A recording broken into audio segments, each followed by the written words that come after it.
journey through the stories that define the artists playing Bonnaroo. Who are they? What are they? What will you see? The what?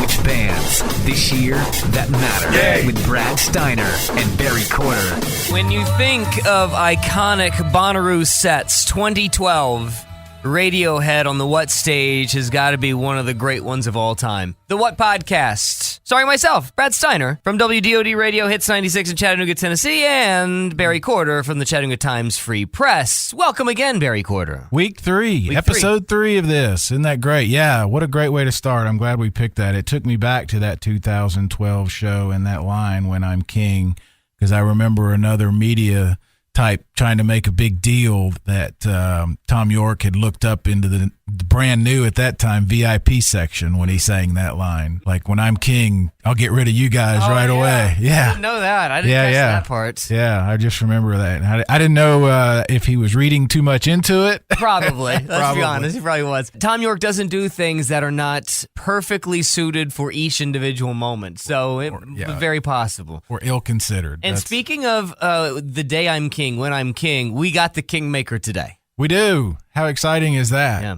We reached out to the man himself, Ashley Capps, one of the co-founders, and he spent some time with us on the phone talking about the evolution of the festival, which, again, I think is a great reason to have started with Radiohead. The best part of Ashley, you can have an opinion about where the festival has been and where it is now and how it has moved and maybe left some people behind. You can talk about the new ownership. You can talk about the changes. But boy, the thing that's really refreshing to me is that Ashley Capps still is a true blue music fan. And he's at all the shows. He is still dedicated to the product, and he is ingrained in it just as much as we are. I feel as though his sweat is our sweat. Yeah. And that's the best part of the entire festival. The people that are putting it on really, really do care. That's absolutely right. Yeah, when you see him, he's in his shorts and T-shirt and chacos like everybody else with his list, and he's walking from stage to stage. He's not a big VIP four-wheeler or whatever mowing people over. He's walking from here to there just like you and me. Today, not only are we going to go through Bonnaroo 2018 and Bonnaroos of past with Ashley Capps, we're also going to fill you in on some of the changes that the festival has gone through this year. It's unbelievable from my first year of being a Bonnaroo how just camping has changed. It was a free-for-all out there 15 years ago, but now this year, I look at some of the amenities that are out there. It's worth every dollar I spend on the camping price at this point. It's really, really well done out there. Yeah, I made a comment the first week jokingly that, you're there, there's not much else to do, so you might as well go see the music, and I thought about it later, and that's just wrong. There's plenty to do there. Yeah. I guess in my head when I said that, we've done it enough that, we've seen some of the things at Bonnaroo, but every year is something different. Right. And to go back to talk about Ashley a little bit, I've had the opportunity to talk to him since the beginning each year. That's awesome. And he has been consistent from day one that it was going to be an evolution. They took a lot of flack years 3 and 4 and 5 that it was no longer a jam festival. It was never in his mind, and he said so, supposed to be that every year.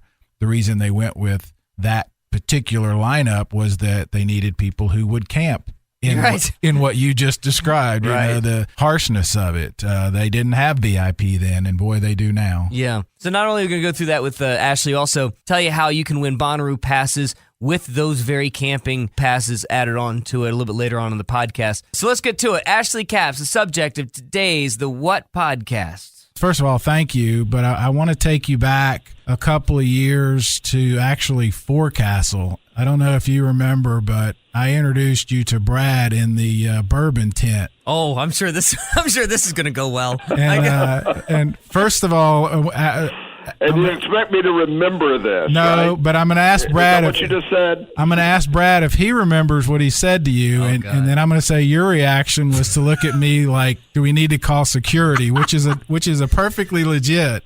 I have no earthly clue what I might have said. Okay, well, it's important. It's relevant. Okay. You said to him, hello, and then you thanked him. You thanked Ashley for saving music. I actually believe in this. Yes. Yes. I've had this argument with people before. I think that Bonnaroo and the festival culture saved not only live music, but it transformed the entire industry. Wow.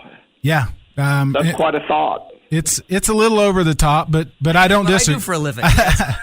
I don't disagree with him, because I remember, and this is where I wanted to start with you, Ashley, is I remember thinking after about the second one that this is why I got into writing about music in the first place. It re-energized me, and I think that was Brad's point. Do you hear that ever from anywhere else, Ashley, and what are your thoughts on that? I think I hear that expressed in different ways, and I've never thought of it in quite those terms, but I think in some ways it's true for me as well, because in those days, I think we were, as a promoter, as a concert promoter, and as a music fan, I think it was a moment where we were kind of looking for a way forward, and trying to break the mold of the standard concert presentation that was going on, and looking for new ways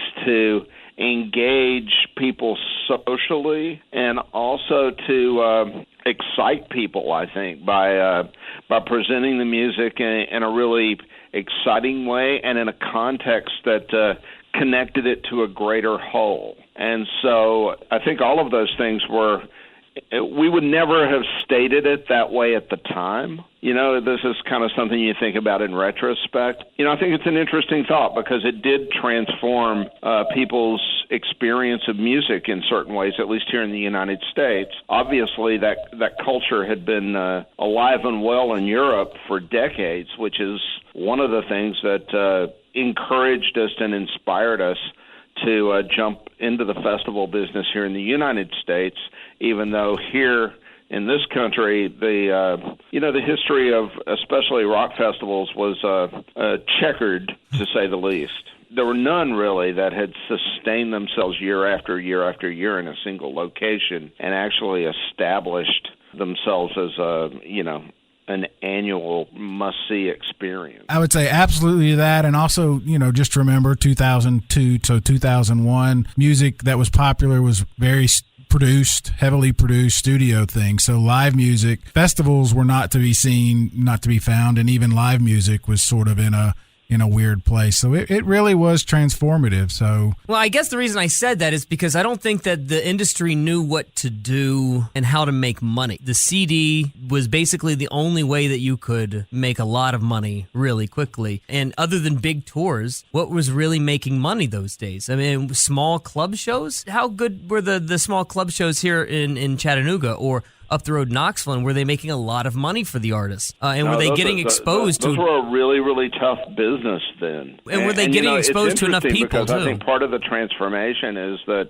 and I don't know if you can directly trace this to festivals, but I think I could at least make the argument that festivals have introduced people to a tremendous amount of new music, and artists who, some play clubs, some play theaters, some play auditoriums, some play coliseums, some play arenas, and I think it's in many ways invited people into different levels of music experience as well. So these days you certainly see attendance at clubs and other smaller venues, probably at a peak. Think about it from the artist's perspective. You imagine a world where if Bonnaroo doesn't exist or a festival doesn't exist, does a Portugal the Man exist? Portugal the Man started a tiny stage at Bonnaroo. This is 10 years ago when they were barely getting booked. And, they moved their way up and up and up. And all of a sudden they have a #1 single on top 40 radio this year. How does that happen if they don't get a shot in front of a very diverse crowd, a very engaged crowd, at a festival like Bonnaroo? Well, those kinds of success stories are, for me, one of the great pleasures of, what we've seen emerge from festivals. I mean, there are a number of bands that we've had the opportunity to grow with and that have had the opportunity to grow with us. And it's, I don't think you can simply attribute it to the festival environment, but it can often give a band, especially a great live band that has that ability to connect with an audience instantaneously, regardless of that audience's familiarity previously with the music. You know, if you've got an artist who can do that, then festivals offer an unprecedented opportunity to launch your career. Actually, last week on the show, we talked about just that very thing. And for us, we're looking at 13 apiece, I think we've been to. When the lineup came out 2 years ago, to be honest, it wasn't, or even last year, it was sort of, there weren't all the ones on our list, maybe, our must-see list. But then we realized we're going to go and we're going to discover a whole bunch of new music, and that's a fun thing. And I can tell you many years coming home with a whole handful of brand new favorite acts, big and small. So that's kind of what you were just talking about. I mean, I didn't know who My Morning Jacket was until Bonnaroo several years ago. On and on, Bahamas, Portugal the Man. So that is a big part of it. What you're describing to me is one of the great characteristics of any terrific festival, any really well-programmed and curated festival experience, because, who's kidding who? We all tend to gravitate towards the familiar, right, at least initially. So, you look at, what do I know there? And I think we all probably tend to some degree or another, approach a festival experience with a list. I got it. First I'm going here, then I'm going over there, and I can't miss this over here. But, the beautiful thing that happens is you meet people and you get distracted. Friends, your new friends, maybe your old friends, encourage you that, instead of going to see that band that you saw last year, why don't you go over here and see these guys? Are going to blow your mind. Yeah. And so you end up veering off of your path, so to speak. And then, through that, I think often people come away with the highlight of the weekend being something that they had never heard of before that weekend. That's an incredible opportunity to be able to discover something new and to tap into your own passion in that way. You said that you have a point of pride when you see artists that grow along with the festival. Do you have one in particular that sort of stands out, or a couple in particular? Well, My Morning Jacket's the classic example. I mean, watching that band grow year after year after year, and they were so ingrained in the whole ethos of the festival, almost from the beginning. I would say they're the ultimate example, but there are other smaller examples too. Sometimes bands almost grew too fast. Yeah. I remember, I've got a couple of, semi-embarrassing stories. If anybody knew what Mumford and Sons was supposed to do the first year they came to the festival, we ended up changing the plan a little bit as they were taking off. But, and also Phoenix the first year. I think Phoenix the first year was supposed to be like one of the cafe acts. Wow. And so, sometimes you have the opportunity to see this growth, before your very eyes. And you also realize that it's not just about your festival, but it's about the whole environment that's out there that enables music fans to tap in and weigh in and help to grow somebody's career, because it's all about the fans when it all comes down to it. I love hearing you talk about making your list, because one of the reasons we wanted to talk to you, a couple of reasons. Obviously, your actual job. You also are a fan. I see you there every day, and your chakas and your list, your program, whatever, and you're heading out to see a show. Well, apparently not if there's a bourbon tent. Well, that was Forecastle. He was on his way, but I wanted to ask you about... I thought the bourbon tent at Forecastle was one of the headliners. Yeah, it is, honestly. It's awesome.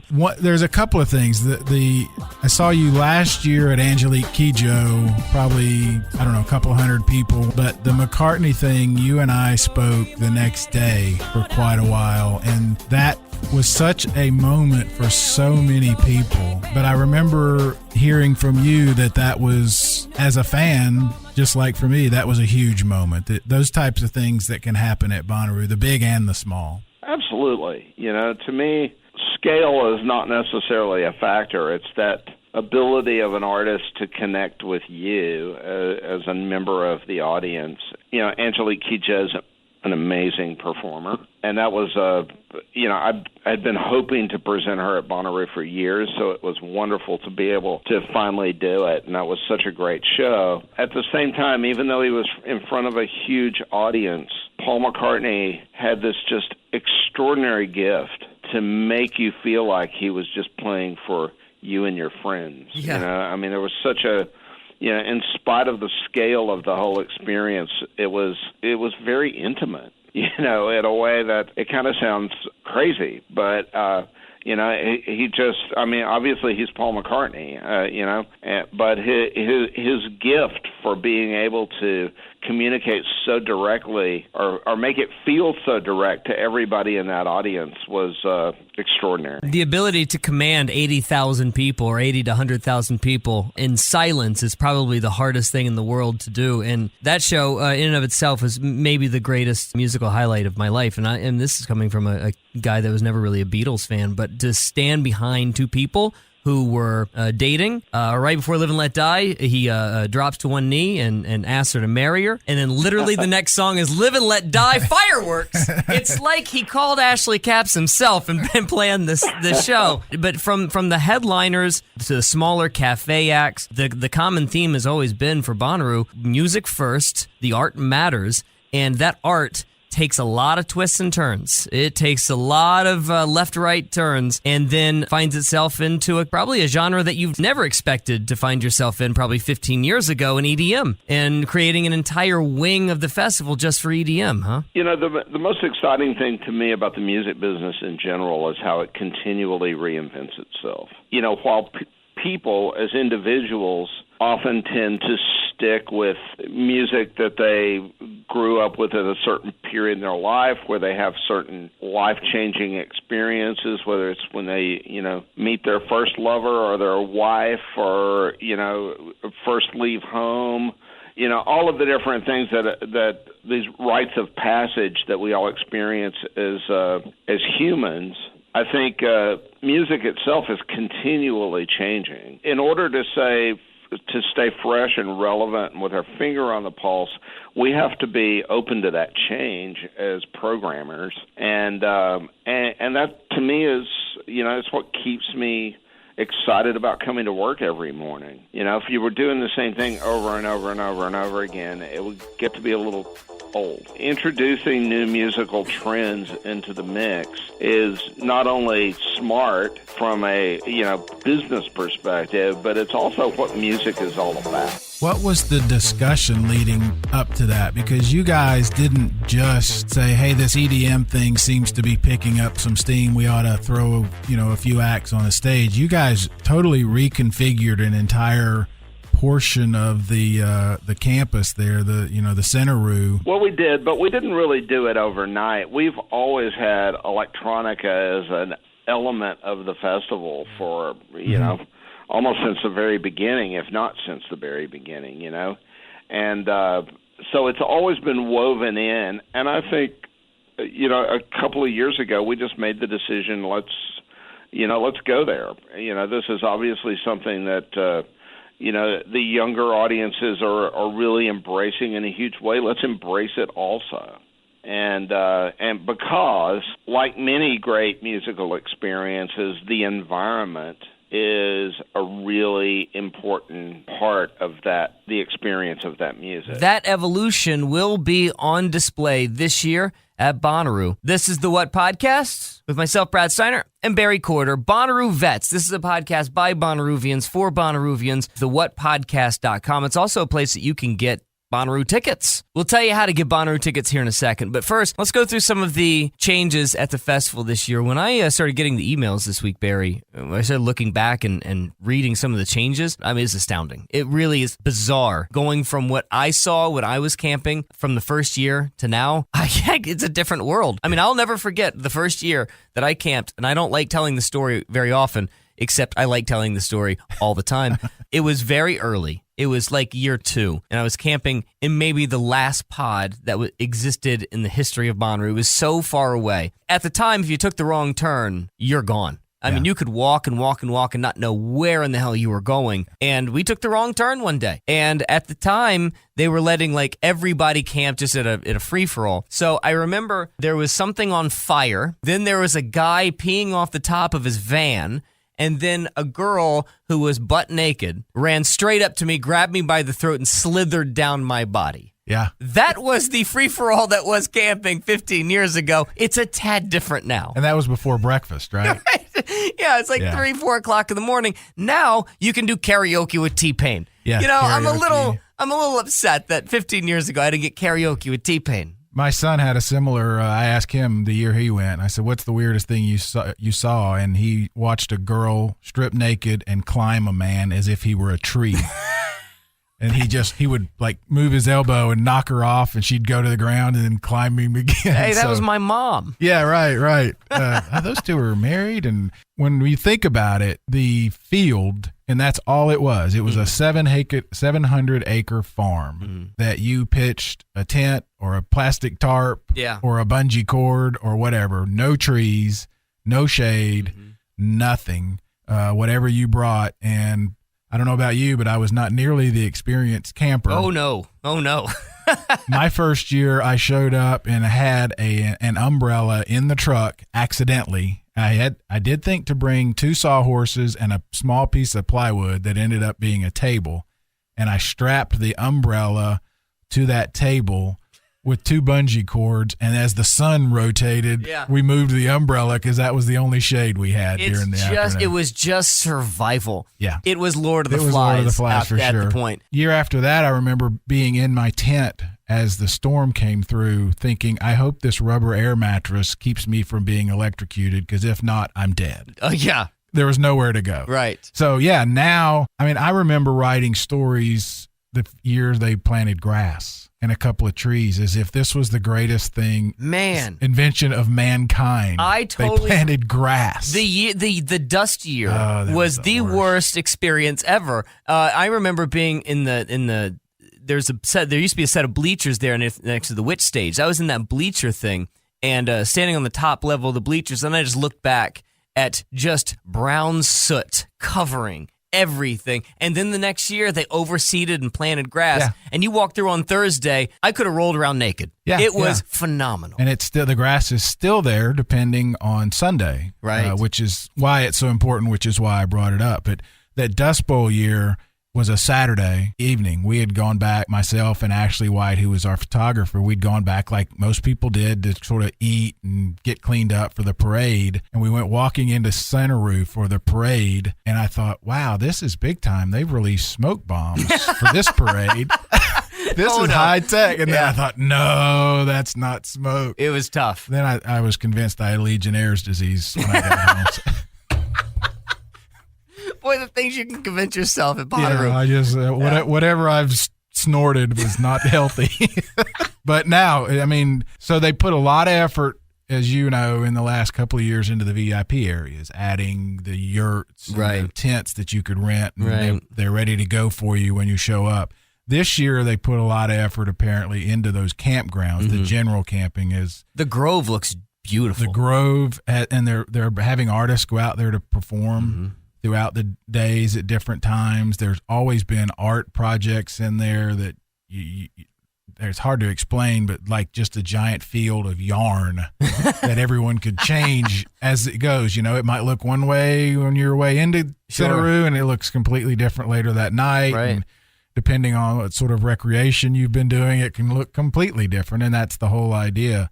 But now they've added, they've got more vendors out there. The food alone is phenomenal. I can't remember. You travel around the country. I don't know if I get better food options than I get at Bonnaroo. That's a fact. Poutine. I'd never heard of it. I missed that poutine truck. Where has it gone? I don't know. Where's that poutine truck gone? Well, you guys kept talking about this poutine. I thought it was a euphemism for something rude. I was too embarrassed to ask. But man, if you've never had poutine, as soon as I took a bite, I said, that's the greatest hangover food we had 4 in 2 days. We had 4 things of it in 2 days. It's really good.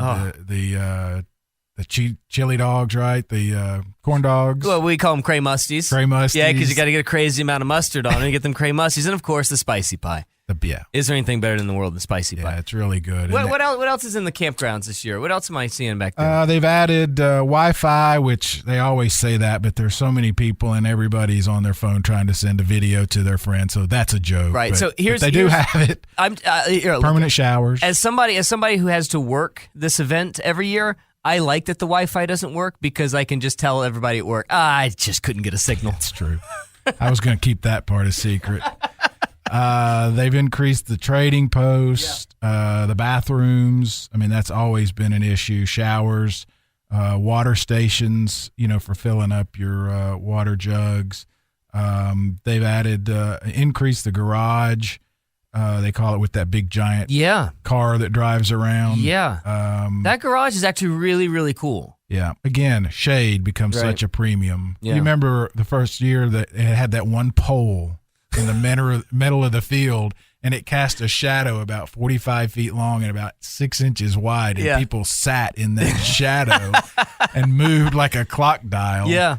And now they've added all kinds of the not just trees, but those canvas, colored canvas types of things. They have a name. Let's do this. Let's give away some Bonnaroo tickets. Let's qualify you for Bonnaroo tickets. All you got to do is go to thewhatpodcast.com, and down at the bottom where it says contact/win, click on that. Tell us a fun camping story from you, from maybe years past that you've seen at Bonnaroo. Maybe something that happened in the Grove. Maybe it was something that happened in the garage. Give us what you've seen at Bonnaroo, and we'll put you in for Bonnaroo tickets, thewhatpodcast.com. But back to Ashley Capps, the subject of this week's The What Podcast. You've got to be really proud. That's got to be one of the big points of pride, Ashley, that you can see everything around you and where it started. The evolution of the campgrounds, the evolution of the festival grounds, that's got to be a major, major sense of pride for you. Well, it is. And it's watching the evolution of the entire thing is it's been an amazing experience. I often tell people, like, if we had started thinking we had to be at a certain point, you would never start because it would be impossible. But if you evolve, if you just engage in the process and you're constantly asking yourself really one question is, how can we make this more amazing next year than it was this year? What else can we do? Whether that's from a musical perspective or from an experiential perspective. And experiential can mean, the types of vendors, the types of food, the visual design, the lighting, the decor, but also the amenities, and showers and bathrooms, running water. That's huge for a lot of us, and so all of that also it builds. It's like a foundation, and you're continually building on the foundation that happened the year before, so that you can never rest on your laurels. It's always, how can we keep this fresh and exciting and new, and do everything that we possibly can to make it an unforgettable experience for everybody that comes. So that's been the major motivating principle that we've had from the very beginning, and I think it's one of the things that's helped to set the festival apart over the years. I remember you telling me probably year 2 or 3 that you wanted this to become like the European festivals, where it became a rite of passage and an annual thing. And to be honest, I don't think I quite understood at the time, but it's amazing to me now to go and talk to people who, this is their 15th year or 10th year. They started their senior year of high school, or they met their now wife, or they're bringing their kids back. And even the bands, I've run into bands that, saw it in high school and dreamt of one day. So it's amazing to me that you guys had that vision and have made it happen. And I don't know that people understand that. I think for some reason there's that vision in a lot of people's head that it's still that first year. The ones that have not been, It's either needs to be the first year or my exact playlist right now. Yeah, exactly. I hardly know where to begin, but I now know so many stories, and I see bands who played the festival 15 years ago come back to play the festival with their kids and their family in tow. Sometimes, if they can, and it's rare, but it happens, an artist will camp out with his family for the whole weekend and just make a weekend of it instead of just a stop on a tour. I know of bands who have played the festival who the members of the band met at Bonnaroo before they had ever formed a band. Who was that? They were inspired by Bonnaroo to form their own band, and they did, and it hit, and they've played the festival. Who was that? Who's that, Ashley? MGMT was one. No kidding. Yeah, those guys met at Bonnaroo, and that's where they decided to form a band, and they did. I didn't know that story. And then, you certainly have parents who, sometimes couples who meet at the festival, get married, have kids, and now they're coming to the festival with the kids, and it's getting to the point where the kids get ready to come to the festival on their own. Yeah, it's coming around. and that's something that, it's inspiring to watch, and it's something that you see. I mean, in my head, the iconic festival in this regard is Glastonbury. Mm-hmm. And I think that, that's certainly where you see multi-generations from, very, very young kids to, grandparents, and, everybody, completely enthralled by the entire experience. And I think that's a really beautiful thing. I get really obsessed with thinking about the technicalities of this festival. I get really, really in the weeds sometimes at camp. If you ever stop by Camp Nut Butter, me and Barry will be talking about the infrastructure. We'll be talking about running water. We'll be talking about electricity. I get really into that sort of stuff. But then I also start thinking about, especially on the off times when I'm not at the festival, and this even goes before Live Nation took over. When you guys are building a list of artists that you want to fill the blanks in, who's in that room? Who are the people that are compiling the experience that 80 to 100,000 people are going to see? You have an EDM stage now. Do you have an EDM guy that you turn to? That guy knows his EDM. Do you have an indie alt guy that you that guy knows exactly? He's the one that showed me Japanese breakfast. Do you have those kind of guys? How big is that experience inside the room? Well, as far as the actual band booking experience, there's at least half a dozen or more that contribute to that process. And we all have our passions and our interests and our specialties, if you will. So it's a very lively conversation, and it's been that way from the beginning. We sometimes fight.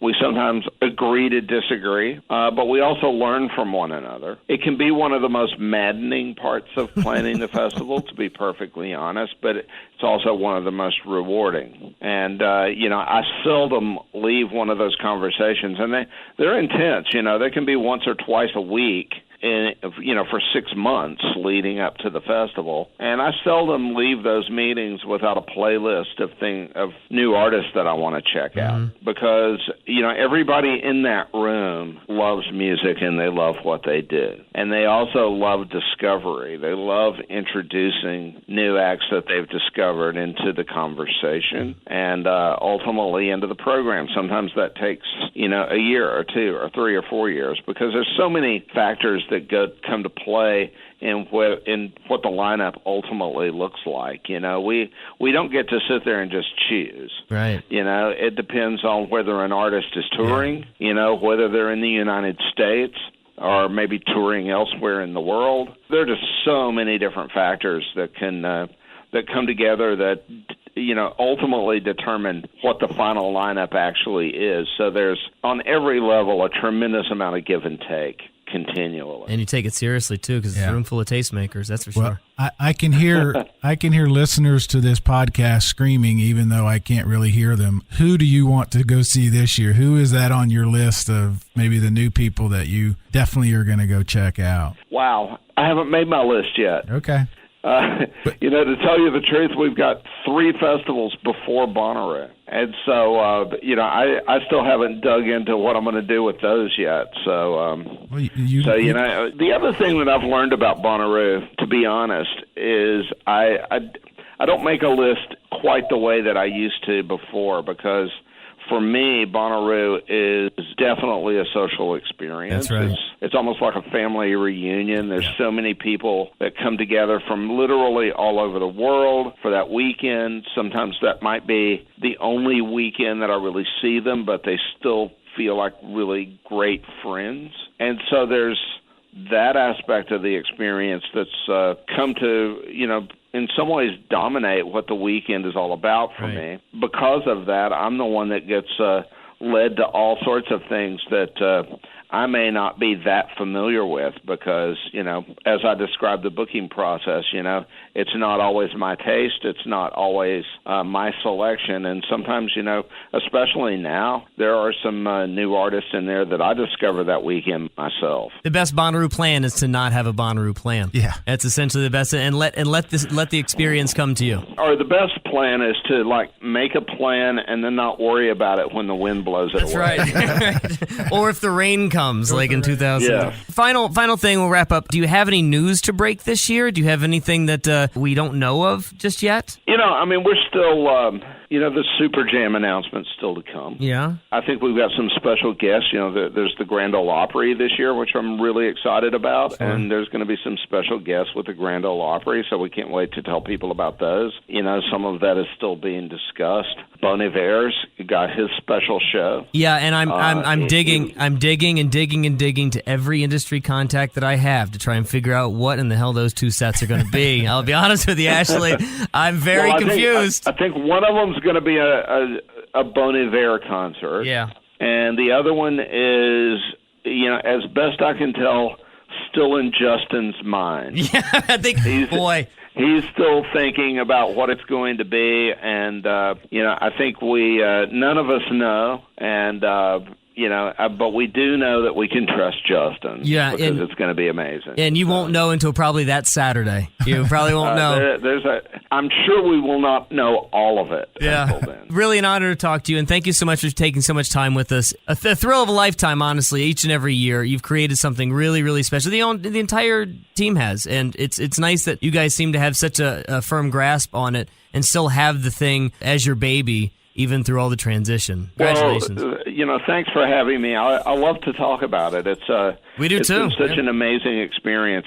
It's hard to believe that this will be year 17. Yeah. So we've been working on this thing for 18 years, and it's really an amazing experience to be able to do something like Bonnaroo that touches so many people over so many years. It's a special opportunity, and I'm very grateful for it. And we're grateful for you. A third of my life has been tied to Bonnaroo. A third of my life. Isn't that crazy? And I'm just sitting here thinking, I get in a tent and sleep on an air mattress and use a porta potty once a year. Yeah. And I can't wait. You, Ashley. Thanks a lot, pal. Thanks a lot. Okay, well, thank you, guys. Thanks really so much. appreciate it. And we appreciate you, Ashley Captain. We appreciate you for listening to the What Podcast this week. Next week, very excited, we talk to the Revivalists. If there was one artist that we got more comments about in the first 3 weeks of this podcast, other than the Revivalists, I don't think that there was one. It's all been Revivalists. For sure. And there were a couple of surprises. There were a couple of surprises in that interview. Yeah. We talked to them about their first time there and what to expect this coming up. Yeah, and I was shocked to find out that they have actually been to Bonnaroo before. Yeah. The Revivalists, the star of next week's podcast. We will be on the air with the Revivalists. We'll be focusing on some of their music and tying it back to New Orleans culture, where it all started for Bonnaroo. Probably listen to a little bit of music from another New Orleans artist that's going to be there, right? Little trombone shorty. Indeed. TheWhatPodcast.com for Bonnaroo tickets. Anything else this week? No, I'm just excited at all the reaction and the comments that we've been getting. I think we've hit on something that people enjoy, and we're under 95 days now, or we're coming up on 90. Wow. Depending on when you listen to this. So it'll be here. Yep, we're getting closer and closer by the day. We'll see you next week. TheWhatPodcast.com, Bonnaroo tickets, and the Revivalists next week. Talk to you then. Journey through the stories that define the artists playing Bonnaroo. Who are they? What are they? What will you see? The what? Which bands? This year, that matter. With Brad Steiner and Barry Corder.